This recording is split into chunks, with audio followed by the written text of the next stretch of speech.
ఈరోజు సహాయం అనేది దేవుని యొద్ద నుంచి మనం పొందుకుంటాం.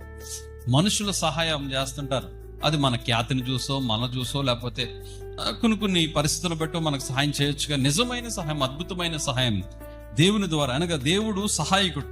దేవుడు సహాయం ఎలాంటిదంటే మన జీవితాల్లో ఎక్కడ నుండి కూడా పొందుకోలేనటువంటి అద్భుతాలు దేవుడు మన సహాయం ద్వారా చేస్తాడు. మనం ఒకటే అర్జించాలి, దేవుని దగ్గర మనం ప్రార్థన చేస్తే, దేవుని దగ్గర మనం మొరపెడితే తప్పనిసరిగా దేవుడు మార్గాలు తెరుస్తాడు. సహాయం చేయడానికి దేవుడు అనేకమైన మార్గాలు తెరుస్తాడు. మూసిపోయిన మార్గాలు దేవుడు తెరుస్తాడు. నీ కొరకు దాచబడినటువంటి ప్రతి ద్వారాలు దేవుడు తెరుస్తాడు. అయితే నువ్వు చేస్తున్న పని ఏంటంటే నీ శక్తి మీద నువ్వు ఆధారపడుతుంది, నీ జ్ఞానం మీద నువ్వు ఆధారపడుతుంది.